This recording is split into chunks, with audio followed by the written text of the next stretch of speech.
السلام علیکم ورحمۃ اللہ وبرکاتہ۔ سورہ آل عمران صفحہ نمبر 60، یہ قرآن کی ترتیب سے ہے اور سورت کے اعتبار سے یہ صفحہ نمبر ہے 10۔ اعوذ باللہ من الشیطان الرجیم۔ یا اہل الکتاب لم تلبسون الحق بالباطل وتکتمون الحق وانتم تعلمون۔ اے اہل کتاب، تم حق کی آمیزش باطل کے ساتھ کیے جاتے ہو، یعنی ملاوٹ حق اور باطل کو ملا دیتے ہو اور حق کو چھپا جاتے ہو حالانکہ تم جانتے ہوتے ہو۔ وقالت طائفة من أهل الكتاب آمنوا بالذي أنزل على الذين آمنوا وجه النهار واكفروا آخره لعلهم يرجعون۔ اور اہل کتاب کا ایک گروہ کہتا ہے کہ ایمان لانے والوں پر جو نازل ہوا ہے اس پر صبح کو ایمان لاؤ اور دن کے آخر میں اس سے انکار کر بیٹھو، شاید کہ اس طرح مسلمان پھر جائیں اپنے دین سے۔ وَلَا تُؤْمِنُوا إِلَّا لِمَن تَبِعَ دِينَكُمْ، اور واقع میں بجز اس کے کہ جو تمہارے دین کا پیرو ہو، یعنی اتباع کرنے والا ہو، اور کسی پر ایمان نہ لاؤ۔ قُلْ إِنَّ الْهُدَى هُدَى اللَّهِ، آپ کہہ دیجئے کہ ہدایت تو اللہ ہی کی ہدایت ہے۔ أَن يُؤْتَى أَحَدٌ مِّثْلَ مَا أُوتِيتُمْ أَوْ يُحَاجُّوكُمْ عِندَ رَبِّكُمْ، اور یہ سب اس غصے میں کر رہے ہو کہ کسی اور کو وہ چیز مل گئی جو تمہیں ملی تھی، یا وہ لوگ تم پر تمہارے پروردگار کے یہاں غالب آ جائیں۔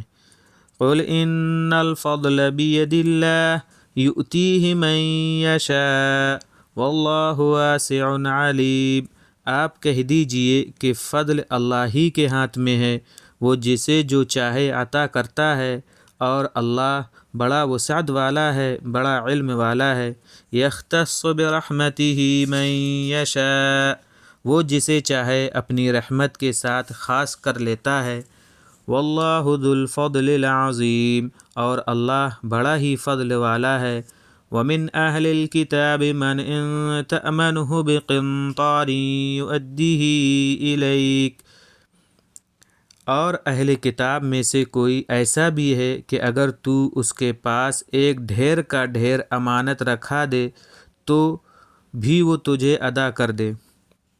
وَمِنْهُمْ مَنْ إِن تَأْمَنْهُ بِدِينَارٍ لَا يُؤَدِّيهِ إِلَيْكَ إِلَّا مَا دُمْتَ عَلَيْهِ قَائِمًا، اور ان میں سے کوئی ایسا بھی ہے کہ اگر تو اس کے پاس ایک دینار امانت رکھا دے تو وہ تجھے اس کو واپس نہ کرے بجز اس صورت کے کہ تو اس کے سر پر کھڑا رہے۔ ذَلِكَ بِأَنَّهُمْ قَالُوا لَيْسَ عَلَيْنَا فِي الْأُمِّيِّينَ سَبِيلٌ، یہ اس لیے کہ وہ کہتے ہیں کہ ہمارے اوپر امیوں کے باب میں کوئی ذمہ داری ہی نہیں۔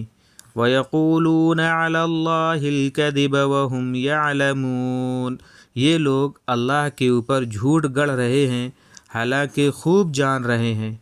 بَلَىٰ مَنْ أَوْفَىٰ بِعَهْدِهِ وَاتَّقَىٰ فَإِنَّ اللَّهَ يُحِبُّ الْمُتَّقِينَ، کیوں نہیں، جو شخص بھی اپنے عہد کو پورا کرے اور اللہ سے ڈرے تو بے شک اللہ سے ڈرنے والوں کو اللہ دوست رکھتا ہے۔ إِنَّ الَّذِينَ يَشْتَرُونَ بِعَهْدِ اللَّهِ وَأَيْمَانِهِمْ ثَمَنًا قَلِيلًا أُولَئِكَ لَا خَلَاقَ لَهُمْ فِي الْآخِرَةِ وَلَا يُكَلِّمُهُمُ اللَّهُ وَلَا يَنظُرُ إِلَيْهِمْ يَوْمَ الْقِيَامَةِ وَلَا يُزَكِّيهِمْ وَلَهُمْ عَذَابٌ أَلِيمٌ، بے شک جو لوگ اللہ کے عہد اور اپنی قسموں کو قلیل قیمت پر بیچ ڈالتے ہیں، یہ وہی لوگ ہیں جن کے لیے کوئی حصہ آخرت میں نہیں، اور اللہ قیامت کے دن نہ ان سے بات کرے گا، نہ ان کی طرف دیکھے گا، اور نہ انہیں پاک کرے گا، اور ان کے لیے تو دردناک عذاب ہے۔ یہ تھا ہمارا آج کا صفحہ، انشاءاللہ ہم اگلا صفحہ لے کر آپ سے پھر ملیں گے۔ السلام علیکم ورحمۃ اللہ وبرکاتہ۔